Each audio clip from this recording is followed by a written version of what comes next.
This is the 911 Calls Podcast with the operator. And why would you like to cancel the call? She's fine now.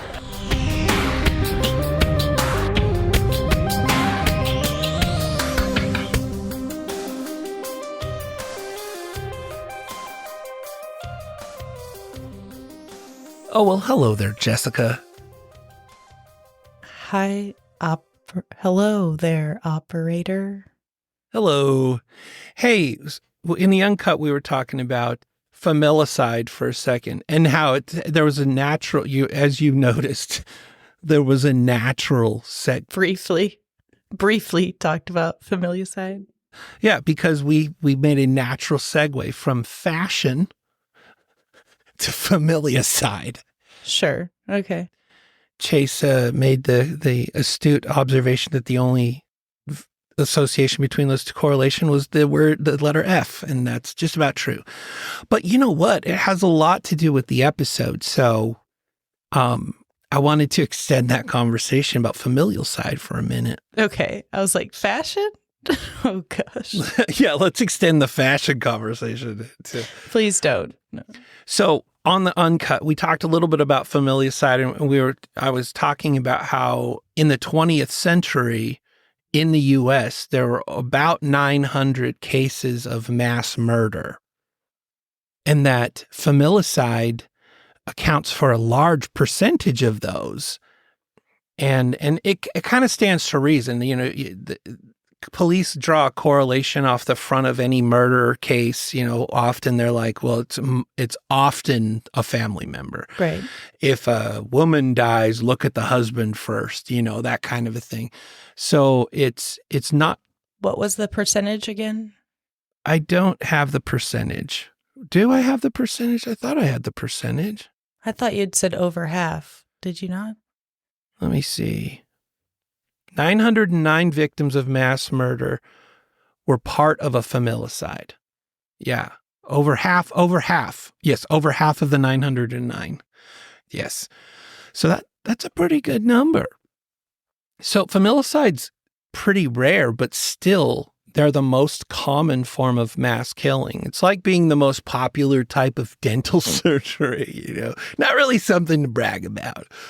But here's where it gets even weirder. So most of these crimes aren't random. It's family members offing their own loved ones. So kind of a different vibe altogether from your standard mass murder. It's like choosing to cheat in solitaire. That would be killing yourself, wouldn't it? Yeah. Okay. Really only hurting. Doesn't make a lot of sense, but Great joke. Good job. Thanks.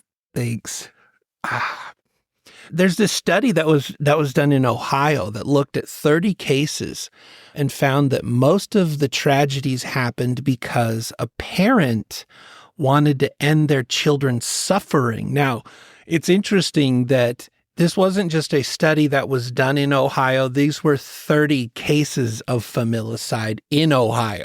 So not any other state. That the parents had. Is there a different term if your parents do it versus? There's all of the nuances of familicide have their own name. Like if it's a child killing their mom, there's a term for it. Parents killing their kids, there's a term for it. It's heartbreaking. You know, obviously it's the ultimate bad solution to a problem, but A child killed by their parents is filicide. Filicide. Okay. FILICIDE, filicide. Yeah. Okay. So let's talk about who's doing this. So according to an ex-FBI guy on ABC News, which obviously this is going to be really sound statistics. It's usually white dudes in their 30s, he says. And for some reason, a lot of these crimes happen in August. Maybe it's the heat, or maybe it's like the back to school ads or something. It's an odd statistic. Yeah, I don't really know why those two things pair together. But white dudes in their 30s have it. Here's the thing. Also, we have to clarify that is U.S. only. Like, we're talking about the U.S. familicide. Okay. Because in the uncut, we were talking about that, where you get into other countries. Go to India, and you have familicide, but you can also add a new wrinkle to the whole situation, where familicide often happens over there based on ideological reasoning. Okay. Which is never, again, it's a bad solution, the worst solution to a problem, but that, someone can kill their fiance in the street because he says they cheated on him and he won't do jail time, kind of a thing. So they're honor killings, so other countries have additional aspects to familicide. But in the U.S., apparently, white dudes in their 30s. So Chase is right in there. So watch out. Chase's family, watch out. My husband. Your husband. That's right. Well, technically, you would also be a candidate for being. I'm not a white dude in my 30s. But you'd cut a dude in a fight. I'm a white woman in my 30s. Okay. You're a white woman. Okay, fine. Yeah, let's split hairs. Down in Australia, they did their own digging, though, and they found out that things like marital problems, custody battles, and domestic issues often play a role. But preventing these crimes, that's like trying to predict what your cat will do next. It's super hard. Like, we have movies where the precogs can predict the crime that's going to happen, but familicide, of all of them, it's really hard to predict. There's another study that was done in Birmingham City University in the UK, and they looked at British cases from the 1980s to 2013. And guess what? Mostly men again. These guys usually snap because they think their spouse did something wrong, or they're disappointed with the family, or their wallet's feeling a bit too light, actually. Women who do this, though, different story. It's more about losing custody of the kids, and they're more likely to have thought it through, just like Bean coming in right now. Look how cute her glasses are. Oh, hi, Beans. Here, you got to talk to the Hi, Bean. I love your glasses. Are they pretend? You don't want to talk? No. She has a pair of... Thank you. She brought me a drink. Aw. Thanks, Beans. Are those her real glasses, or are they... No, she found an old pair of mine, and she punched the lenses out of them, and she's been wearing them. They're adorable. She did it yesterday. She shows up yesterday, walks into the room, and she's wearing the glasses, and I'm like, oh, wow. And she goes, oh, wow. I said, what are you doing? What are you doing? She says, with her hand on her hip like me, for like 20 minutes. She's the cutest. She just copied me for 20 minutes, which, yeah, the rest of the world knows it's a bad idea to copy me down any road. Yeah. Anyway. She doesn't know me yet. So I just, thank heavens. What a cute kid. Anyway, let's see what she brought me. Oh, that's fresh. She brought me a Mexican hot chocolate perk energy drink. Chilled. That's delicious. It sounds disgusting. It's delicious. Okay. Back to the thing. Lastly, we've got a literature review that came out in 2018. It's like the greatest hits of familicide research. So it factors in that these things happen because of relationship problems, financial issues, and using guns are more common themes. A lot of it boils down to conflicts between parents or the perpetrator's own life crisis. Plus, many of these offenders, they feel abandoned, have some serious mental health issues, or just plain angry at the world. What's interesting about familicide is I have yet to come across a case of familicide where I'm like, yeah, I'd probably do the same thing. I've never come across Yeah. one. Like there's murder happening all over the place. And, you'd be like, okay, yeah, no, I understand that one, self-defense, or, oh, I understand that one. If rape happened in my family, I'd hunt the guy down and put him through a shredder. But familicide is one where I've never heard of a case of familicide where I'm like, yep, it's justified. It's like school shooter situation, as Kent would say. It's just one thing I could never get behind. Can't get behind it. And Kent is known to really step out there on a limb with, the things he supports. And Yeah. I'd stand behind familicide. Like, can't change my mind on that one. can't change my mind on it. No, yeah. Okay, so let's talk about the folks in this true crime story that we're coming today. On one side, we've got Sarah Nicole Henderson. She's 31 years old, white. So, right? But they're from East Texas. She's a woman with a history that's, not super clear from all the sources that I could find. But what we do know is she's been in the spotlight for something you wouldn't want to be famous for. On the other side, there are her two daughters, 7-year-old Kaylee and 5-year-old Kenley. And these two little girls, just kids really, were just living their lives in Maybank, Texas, attending Southside Elementary School, doing what kids do. Now, the relationship dynamic here is heart-wrenching. So Sarah, their mother, was supposed to be their protector, their guide in life. Instead, she became the one person they couldn't escape from. There's also Jacob Henderson, Sarah's husband at the time, but not the biological father of Kaylee and Kenley. So this guy, caught in the middle of tragedy, not the dad, but still deeply involved. So in the days and hours leading up to the tragic events involving Sarah Nicole Henderson, there were several notable events and signs that suggested something was amiss. So Sarah's odd behaviors on the evening of November 1st, 2017, Sarah exhibited behaviors that alarmed her husband, Jacob. And so this incident hinted at underlying issues that were not immediately apparent. Sheriff's deputies visit their house despite the situation. Here's the challenge. Here's the challenge with this situation, and I think a lot of people can relate. We all heard the phrase, see something, say something, right? Right.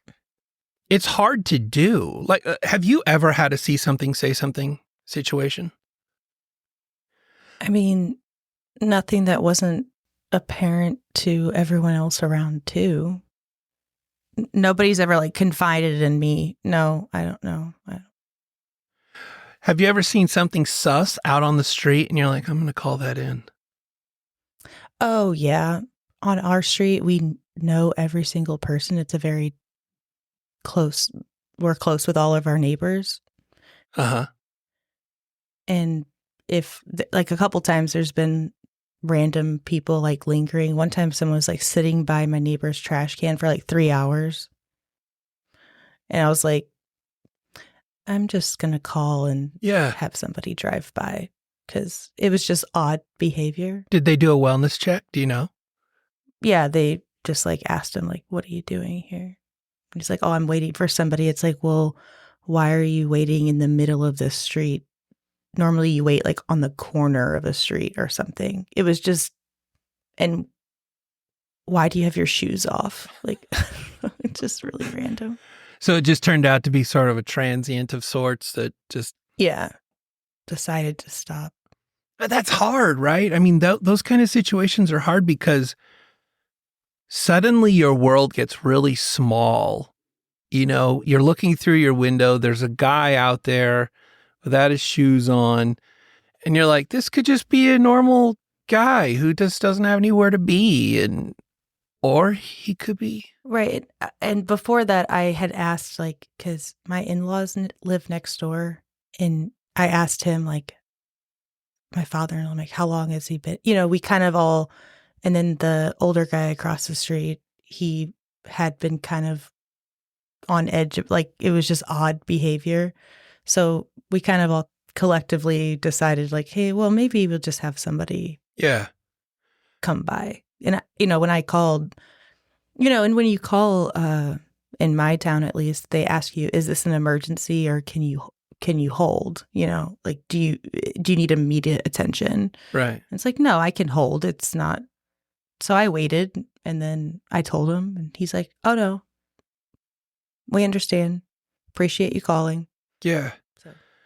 And then they roll by and so that's the other part. Imagine being the cop in that kind of a situation where you're like, you've seen it all. You've seen it all. You roll down the street, you see. Because what if he was waiting for somebody to get home to hurt him, do something? I don't know. Or side eye just is constantly watching your house. Like, it could be, you never know, right? So it's right. And then the cop shows up, and then he's got to make a determination. Oh no, this person's just homeless, or oh, this person, checks the box for mental illness, but there's really nothing we can do about it.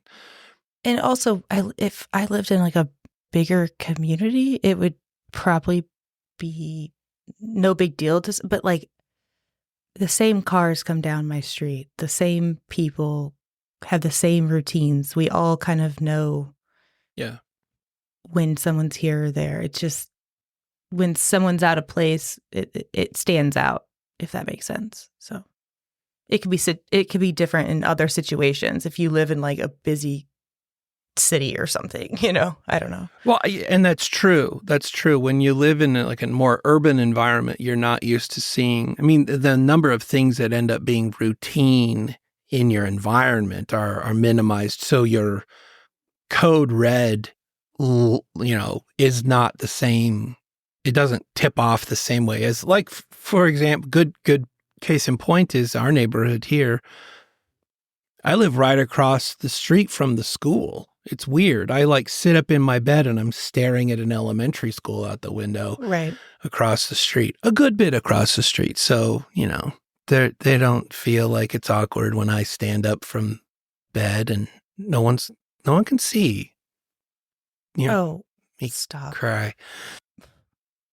But because I'm that close. But good point. It depends on location. Right. Yeah.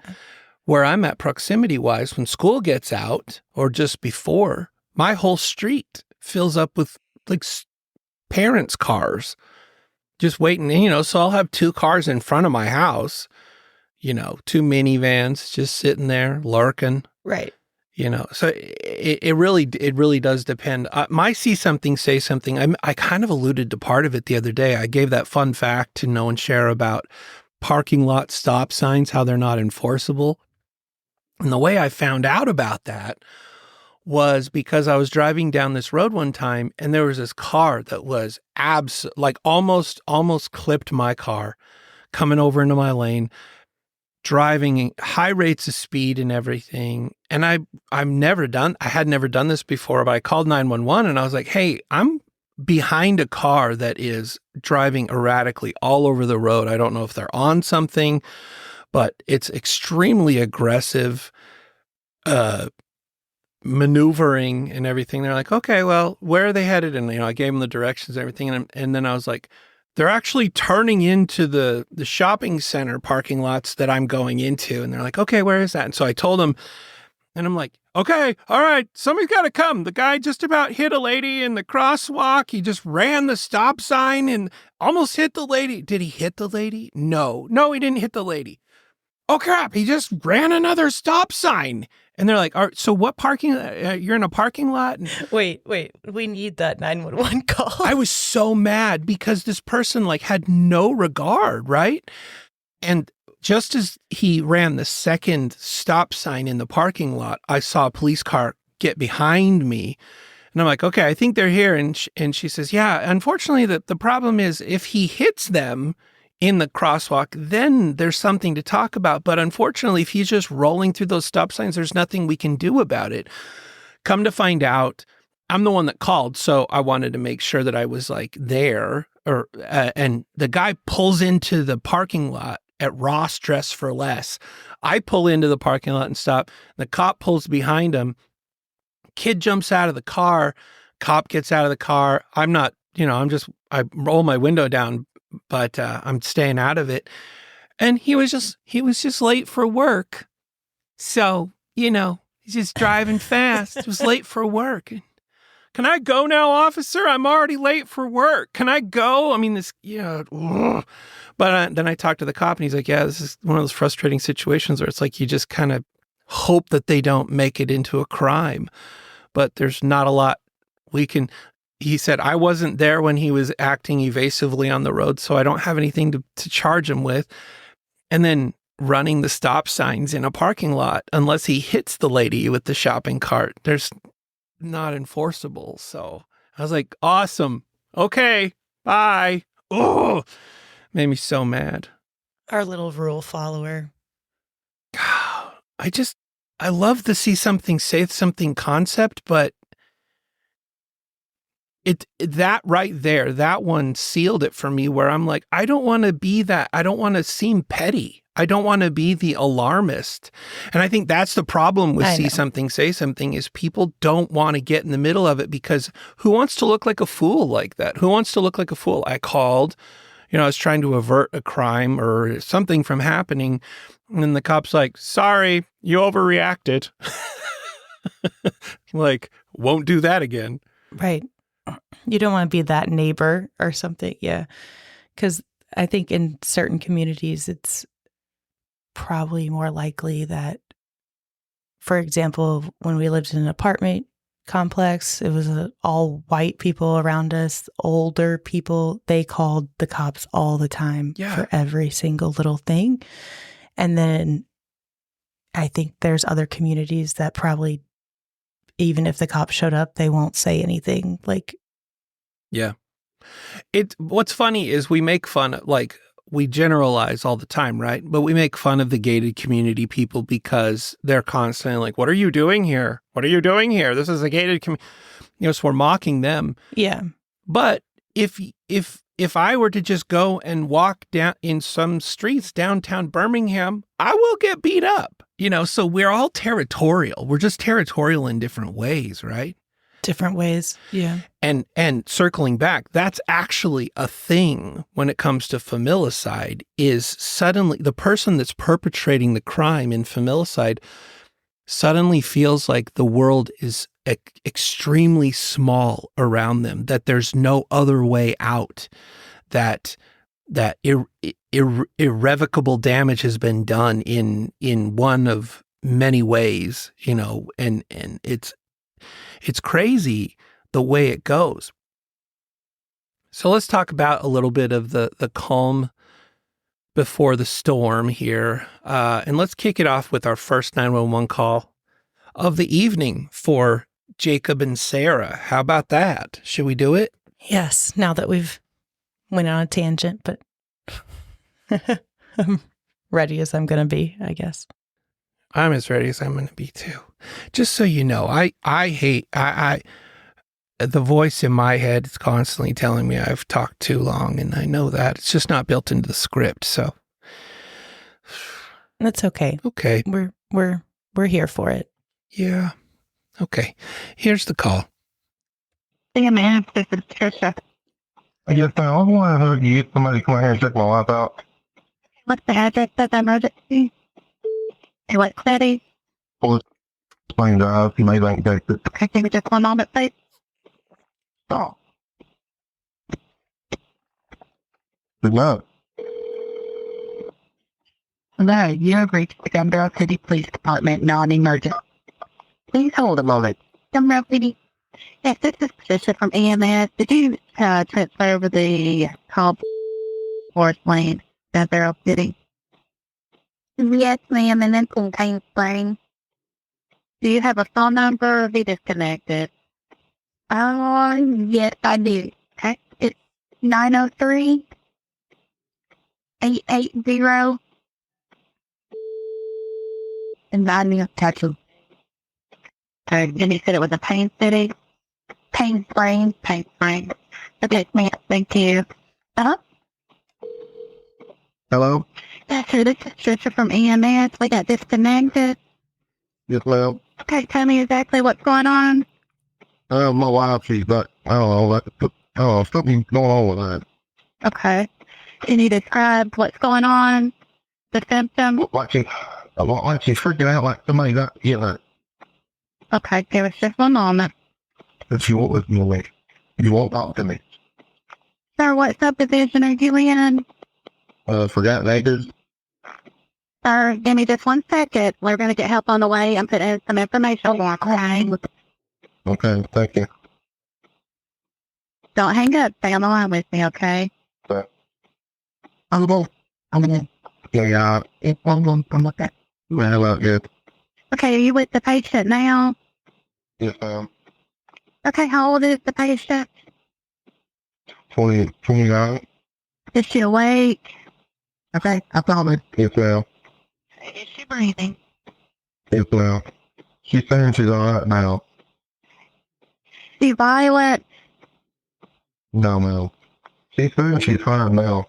Okay, we can still have them come out and check her out, okay? Okay, does she have a weapon? Yeah, ma'am. Where is she right now? And permanent. Is this a suicide attempt? No, ma'am.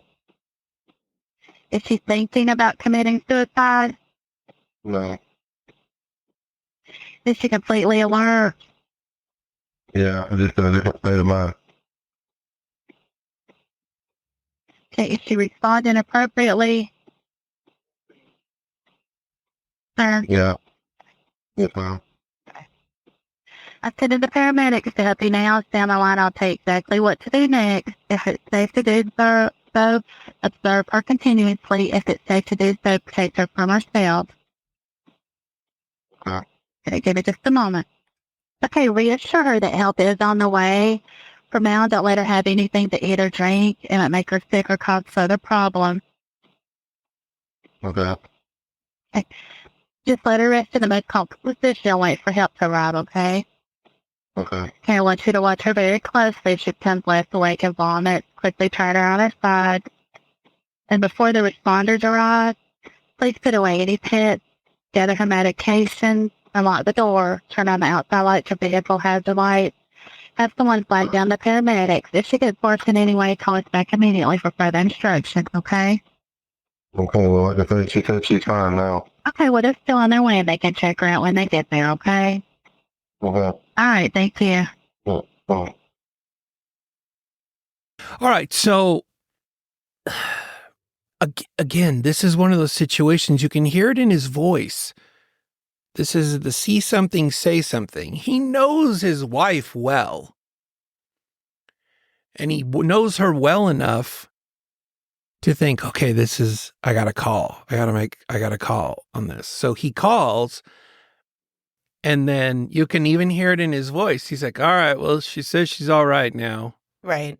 So, fortunately, I guess, it's hard to call off the dogs once you call 911. They're like, well, we can still send somebody out. So he was like, all right. But then again, think of that dynamic. You call the cops, you call 911 on your spouse. And so if they come and it turns out to be nothing, then you got to deal with that.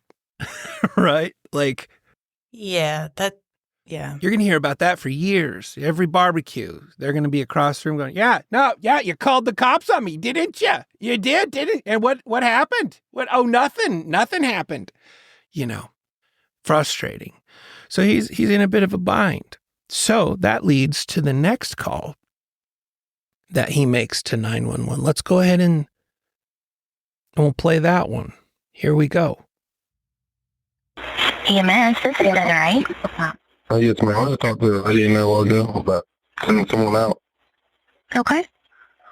I don't know if I can get it disregarded. Okay, what was the address of the emergency? Forest Lane Drive.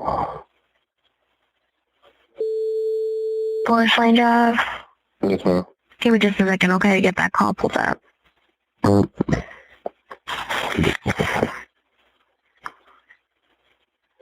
And are you the one that called it in originally? Yes, ma'am. Okay. And why would you like to cancel the call? She's fine now. And what was your name? Jake Henderson.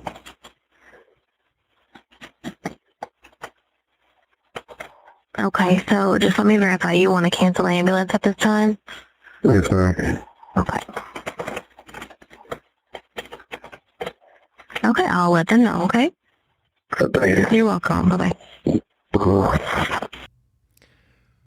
So, just to catch everybody back up, November 1st, 2017, Sarah Henderson's exhibiting behaviors that alarmed her husband, Jacob, hinted at some underlying issues that weren't immediately apparent. He makes an initial call. She says she's fine. They said, well, we can still send somebody out. He says, okay. Whatever dynamic happens between the two of them, between them arriving and the initial call, he calls back and he's like, I want to cancel it. I'm going to cancel it. Just cancel it. EMS says, okay. But despite the cancellation of the EMS, Henderson County Sheriff's deputies proceeded to the Henderson residence for a security check. Upon their arrival, both Sarah and Jacob assured the deputies that everything was fine and no assistance was needed. This interaction, in hindsight, was a critical moment where the impending tragedy might have been averted. So the rest of the evening appeared to return to normalcy. The family went to sleep, unaware of what was coming next, which was ads.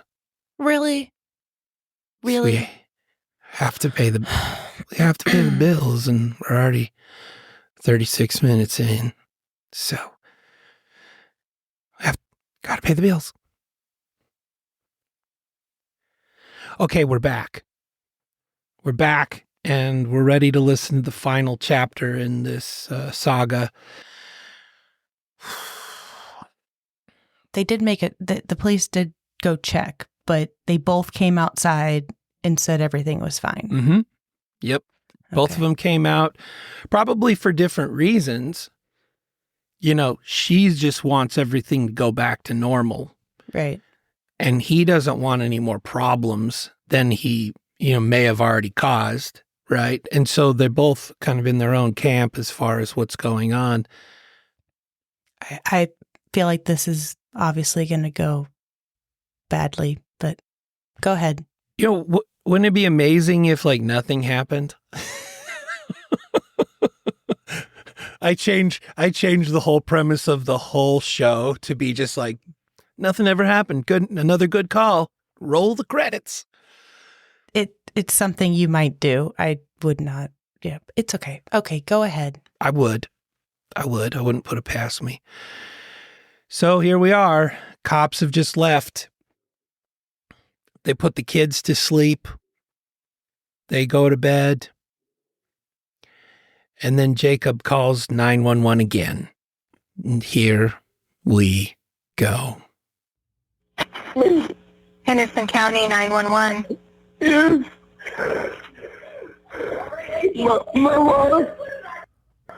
My wife just shot her kid.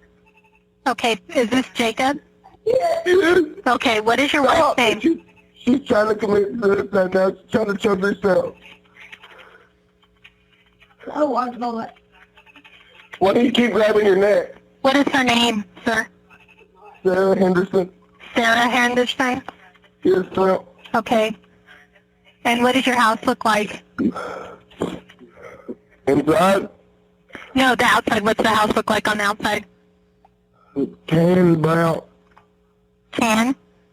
Tan and brown. Tan and brown. What kind of vehicles are outside? A white Tahoe and a GMC, a tan GMC pickup. Okay. Yes, babe.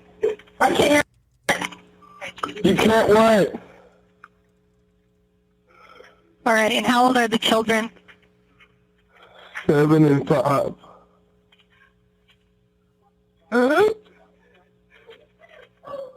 And they're in the bedroom? Huh? Are they in the bedroom, sir? No, they're in the living room. They're in the living room and they're not breathing? No. Were you home when she did this, or did you just get home? I was asleep. You were asleep? Yeah. Is she under the influence of any drugs or alcohol? No.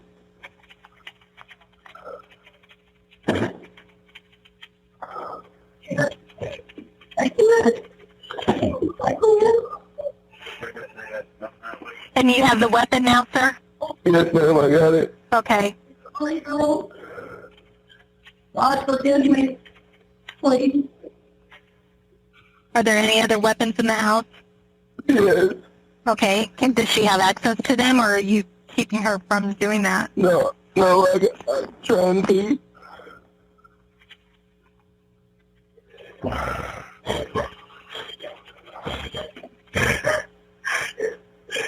Okay, sir, we do have help on the way, okay? We have an ambulance headed that way, as well as officers, okay? Okay. Okay. Is there anything else you need to... No. Okay. Why did I do that, babe? I don't know. She's not trying to leave or anything, correct? What's going on here, Jay? Nothing's going on. That's why I tried telling me. She keeps saying somebody's after her. There's nobody after her. There's nothing. She keeps saying people are coming. There's nobody even here.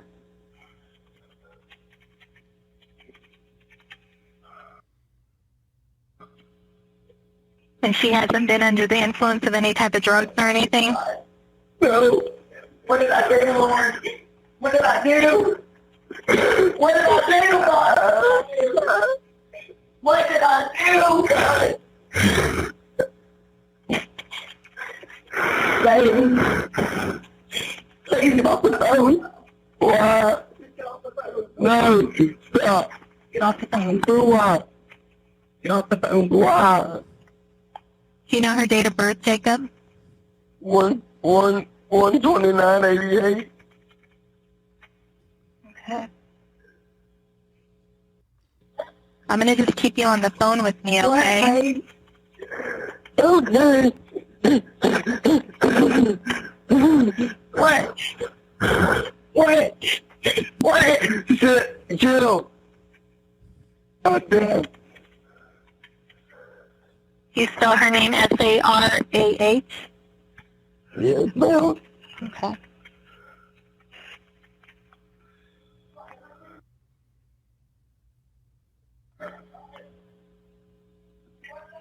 Lord.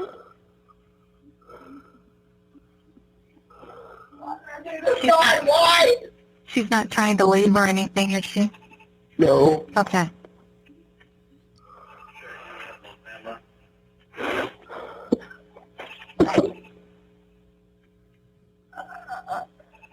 Were the children asleep in the living room, or did they get up? Do you know? They were asleep. They were asleep in the living room, and then she went in there? Yeah. I was asleep. And were you asleep in the bedroom? Yeah. Okay. Was Sarah asleep in the bedroom with you when she got up? I guess she was asleep when I went to sleep last night, and I woke up. She come in there, she was saying I just shot the kids. And I didn't want to believe it. I went in there, and they were dead. Stop choking yourself. Quit. I'm not. I'm not, babe. I'm not, babe. I just need some help. Hurry Yeah, up. we're getting them out there as fast as we can, okay, Mr. Henderson? Please, Okay. please, Please what? please shoot me, please. I'm not shooting you. No. No. I get it. Jacob, can you hear me? Where did she shoot the kids? In the head. In the head on both of them? Yeah.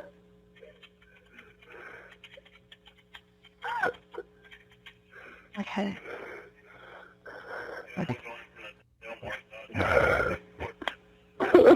And you have gone down there and kneeled against him and they're not breathing? Yes, there's blood running out of her head. Okay. Okay.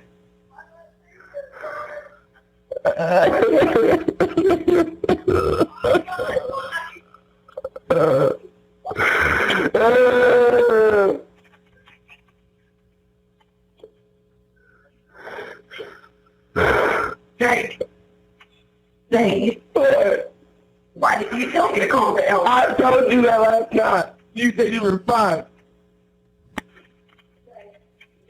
Why didn't you say something?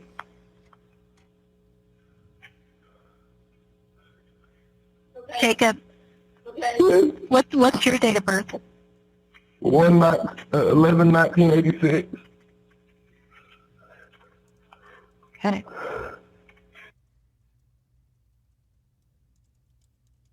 I'm just keeping you on the phone with me, okay, until the first responders get there.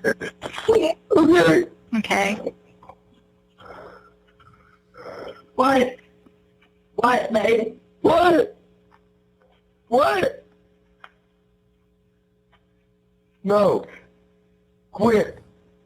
What is she doing? She's trying to get the gun from me. No, I don't, Jake. What are you doing then? What are you doing?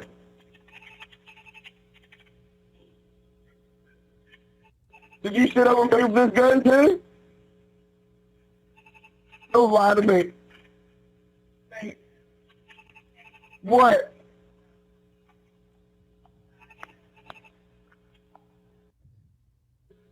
Don't understand, Jake. You don't understand, Jake. Don't understand. Don't understand what? What are you talking about?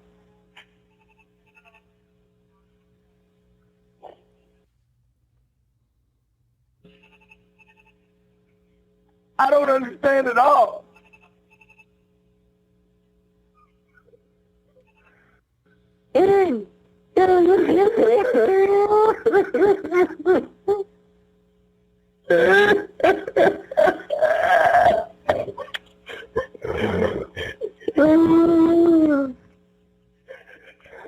Jake. What? What?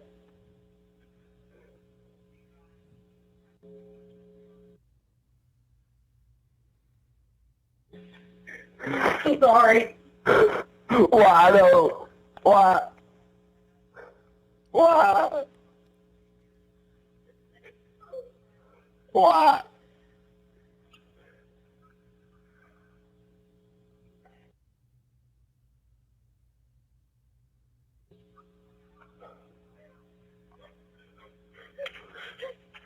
Why? I can't stop, Jake. Can't stop what? I don't know. Why'd you do it?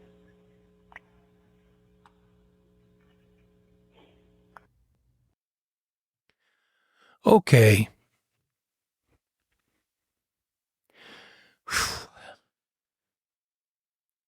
There's so much to unpack there as far as What are you, what are you supposed to say after that?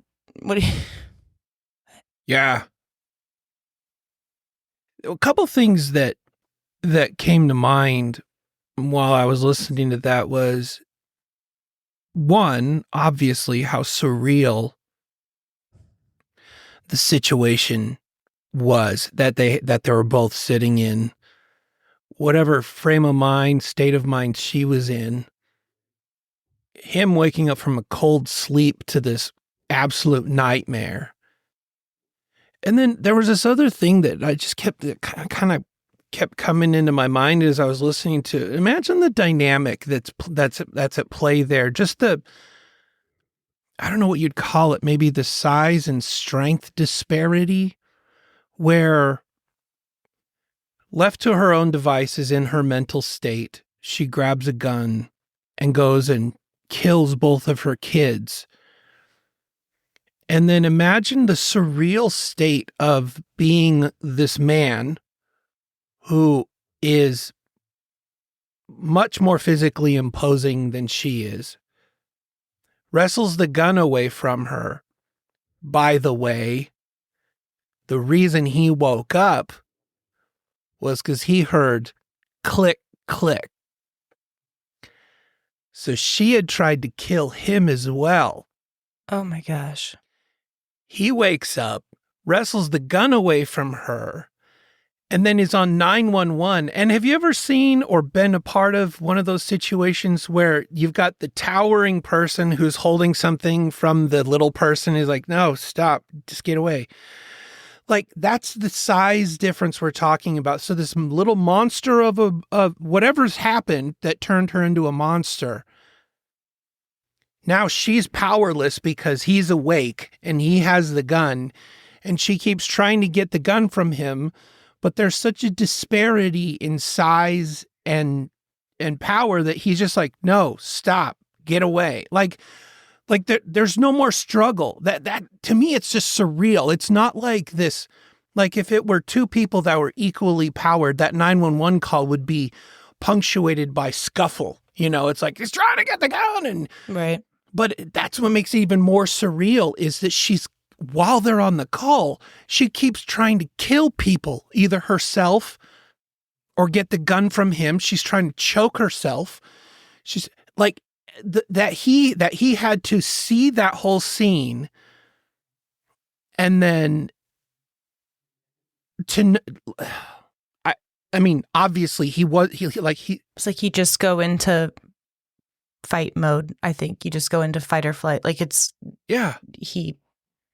you could hear how broken he was, and that's what is. And that was, yes, nothing was bigger than the brokenness that he was. There wasn't like any anger toward her or anything. You know, he didn't lash out. He wasn't, physical toward her or anything. He's just stuck in this weird limbo. Like he's not gonna do anything to her. She's still trying to kill things. Right. And he's just waiting for the cops, Oh. I don't know. I had like a physical reaction to that call. Like my body is like shaking because it's just like you wouldn't hope for anybody to be in that situation. And do you ever have day nightmares about your kids? Like flashes where like you, like just the worst thing you can think, and then you're like, okay, everything's fine. Well, I was just thinking about, you're like, my life is consumed with those thoughts of worst case scenarios, I guess. As a parent, at least, I couldn't imagine not even being the biological. I mean, obviously he loves those children. I don't know the full story of how he got into their life, but he loves and cares about them. And then she just lost it. It's over. There's no closure. How's that happen to somebody? Like, I would like to know, like, what the hell is wrong with her? I would Is too. this poor man okay? Because at first I thought, oh, well, maybe there's I go for like the woman's side immediately. Like maybe there's a domestic violence issue. That's why the cops are called in the first place. And then here the kids now are dead and he's blaming it on her. But from this call, I haven't read ahead in the script, but it's very clear that he's very broken. And it was really hard to listen to be honest. Worse than the drowning. Yeah, it's so, I mean, what's weird about it is like what it felt like is that the microphone wouldn't leave. It just stayed. It just kept recording. And yeah, it felt like it took forever for anybody to get there. It's like, why are they not there faster? And we're so used to our media being sanitized, and honestly, there's more to it. There's more, just silence and then punctuated by a cry or a scream, or it goes on. There was more, but I could do without more of that. Yeah, I felt like, but I also felt it was important because so often we don't. Jack and I talked about this a lot before, where we covered a case called Murder Mac. It was the van that these two guys used to murder people. And the lawyers that were involved in the case were also involved in like the Manson murders and all that. And they were like, Murder Mac, without a doubt, is still the most emotionally jarring. Well, the reason is because the recorder just kept recording. We don't get to have to, I don't know. We don't hear the totality of the situation very often. You know, we see the Twin Towers come down, but we don't hear the screams in the buildings. We're not privy to the complete environment 360 very often. And so when we do hear it, it stands out like nothing else. Yeah, the silence is very powerful. That's for sure. Oh, jeez. Chase makes a good comment in the back door. Chase just said the Jim Jones recording. And Chase, I would agree with you from the standpoint that I believe it was on a Tethers episode that you did where you let the Jim Jones recording play out like in its entirety. And one of the most haunting things about it, just like what Jess just said, was the silence in the midst of the tragedy was just as haunting as what was punctuated by what you would expect to hear in a tragedy, crying and screaming or, you know, just voices. The silence was indicative that life was being lost, you know, or hearts are broken or yeah. And so this one stands out a bit. So just to kind of cross my I's and dot my T's. We're talking about familicide in this case, and familicide it typically breaks down into 4 groups.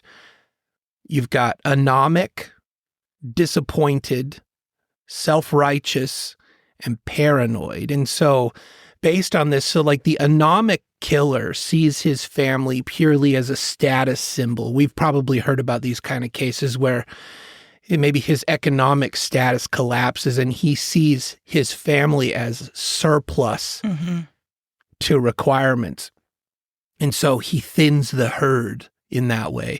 Or the disappointed killer seeks to punish the family for not living up to his or her ideals of family life. And so that, you know, that may be the ideological familicide that I was talking about, you know, in India and other places like that. The self-righteous killer destroys the family to exact revenge upon another person, like, for example, the mother. You know, he might kill the kids in an act that he blames on her. And so finally, there's the paranoid killer, and they kill their family in what they imagine to be an attempt to protect them from something even worse, which is this case. You heard it on the call. Jacob's talking about, she's talking about people coming. There's nobody here. And right. This gets me thinking about the status of the brain, the situation of the mental status of people, where she's in this mental state where it will fade, it will leave, and then it might be years before somebody can unlock that and be like, let's figure this out, just to come to the conclusion that there's some textbook answer for what she was dealing with right then. And I don't know, if you're like me, I was racing through my brain just thinking, okay, what are the excuses? What are the reasons? Is this just postpartum? But no, the kids are too old. And was it, you know, like you said, was it abuse? Or no, the guy sounds like a total saint, you know? Right. So, do you know what was wrong with her?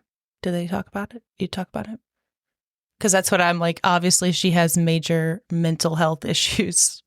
Was it psychosis or something like that? November 2nd, in the early hours of November 2nd, because the calls were all placed on November 1st at night, we made it into the early hours, the witching hours of November 2nd, Maybank, Texas. Sarah Nicole Henderson fatally shot her 2 daughters, Kaylee, age 7, and Kenley, age 5, while they were, I can't do this. This is hard. This is hard. This is hard.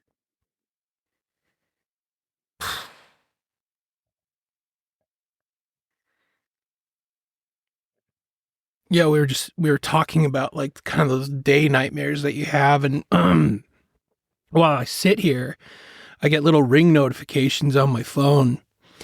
And I get one because I've got a Ring camera on the front. And so I'll touch and open it, and it gives me a little, thumbnail of what's at my front door. And usually it's a blurry picture of one of my daughters running out of the front door to, go check the mail or whatever. And sometimes it hits, like, I'll have that Right. totally ridiculous thought in my head. I'm like, what if that was the last picture I have of them, and then I erase it from my mind right away. So like what's happened in this case is just like, I can't. Yeah, it's enabling my intrusive thoughts. Yeah. But yeah. So in addition to, I can't even see the screen. I just think about I'm immediately thinking about their family that was affected by all of this. So Yeah, you think about it. That's what my heart goes to, In this case, we have family we haven't even talked about because he's not the biological father of these girls, right? Right. So Are there grandparents or yeah. aunts and uncles? Anyway, sorry. So Sarah attempted to shoot Jacob as well while he was asleep. Miraculously, the .380 caliber pistol failed to fire, which resulted in Jacob waking up, and he was able to disarm Sarah.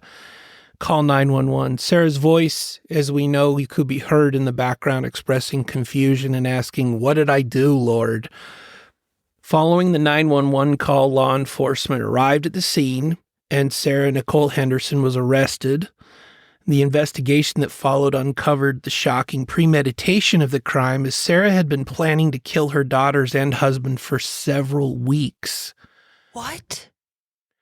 The incident left, obviously, Maybank, Texas, this small town, in shock, mourning. The death of 2 children, innocent, and involved in their mother in a crime were a source of profound sadness for the whole town. There isn't a lot of there are not answers on what caused this, except for that mental health issues may have played a significant role in Sarah's actions. So Sarah's actions led her straight to court. She faced 2 counts of capital murder and other charges. But instead of a lengthy trial, she struck a plea deal in July 2019, guilty, with a sentence of life in prison without parole. The courtroom had to have been heavy with emotions as the consequences sunk in.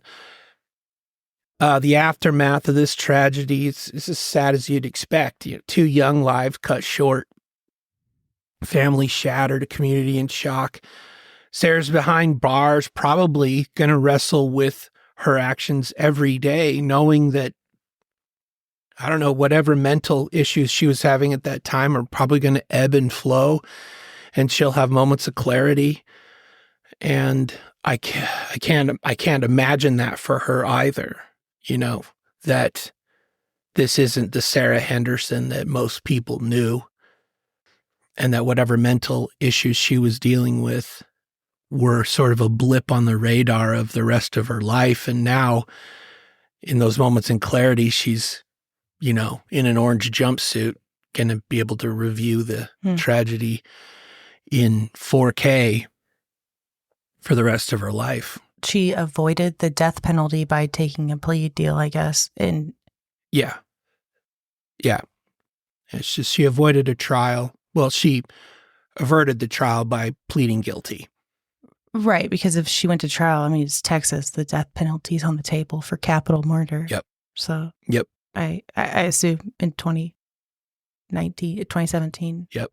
But the plea deal was in 19. But I don't know how I feel about that, to be honest. A mom killing her 2 kids. she should have to sit with her.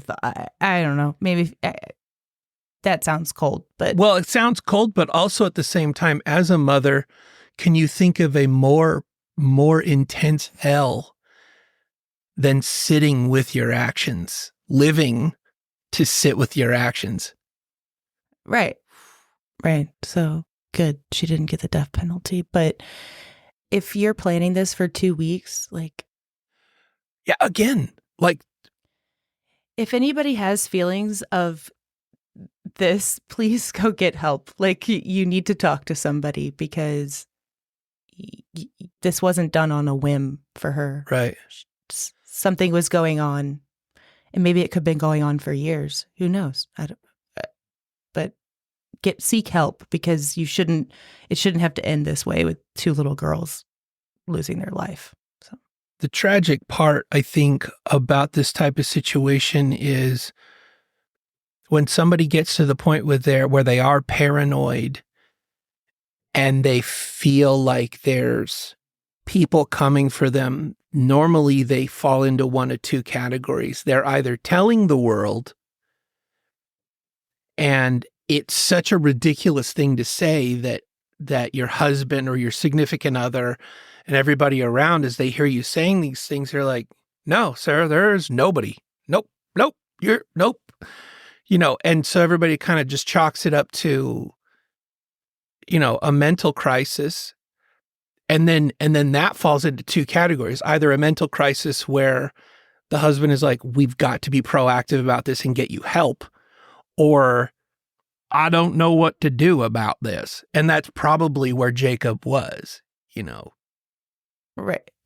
Yeah, that's true. But going back to, I think we said in the beginning, like, familicide is like something I just really can't get behind. Yeah. No matter what, in any situation, it doesn't justify and like Chase said in the back door, there are legit crazy people who live their entire lives without killing anyone. So Yeah. I mean, Chase is a good example. He's a white male in his 30s and he hasn't killed anybody yet. And I met him, and I hope you have a really good happy ending. I do. Sorry. So I hope it's not like a fake happy ending, but anyway, sorry, go ahead. You probably have more aftermath. It's going to be better than this call. Well, the only thing I was going to say, and it's just short, but again, we've got the girl's biological father and other family members that had to now deal with this and mourn and find a way to honor the memory of Kaylee and Kenley, having been sort of removed from this whole situation the whole time. They weren't there for it. They were privy to it only through, whatever information they received from the authorities. And again, what a surreal world to be in, where these lives are just removed from your life. And you kind of have to just go, now what? All right, let's go on to the happy ending. It is funny. It's short. It takes 0 context. I didn't have to do any research for this one. You'll know why. So should we play it, or do you want me to play another ad, or? No, just happy ending after this. All right. Awful call. Here's a happy ending. Here we go. Can I help you? Yes, I need somebody to get this ice off my windshield. I don't know how to do it. I don't have anything to do with it. I'm not sure why you think a police officer is going to come help you get ice off your windshield. I don't have anything to get it off with. I can't scratch it off. Okay, if you don't have a nice scraper, you're going to have to use something else with an edge on it that you can get it off, or start your car and put the defroster on for a while. All right, well, can y'all help me or not? I'm helping you by giving you suggestions. All right, later. That's it. Wherever that kid works, I can't imagine him passing the interview. Probably not. Let me ask you this, Jess. Were you taught how to do, the best way to put it is, were you taught how to do some man stuff? Like, did your dad or anybody teach you, like, all right, Jess, you got to learn how to, you don't want to rely on a man to replace a wheel. So here's how you do it. Was there somebody in your life to do that? Absolutely. My grandpa, my dad, my brother, they all made sure I knew how to do it. Good. Good.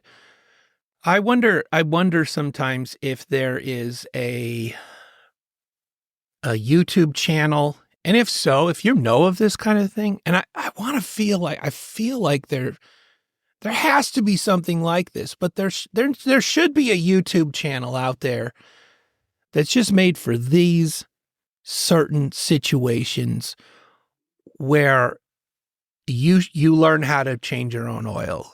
You learn how to replace a tire. But if you get to the point where you are so inept that you have to call 911 and then are flippant about it when you can't process why somebody isn't there to help you, I'm just going to go out on a limb and say you are not contributing to society at all. And you should call somebody you know first, maybe. Like, don't.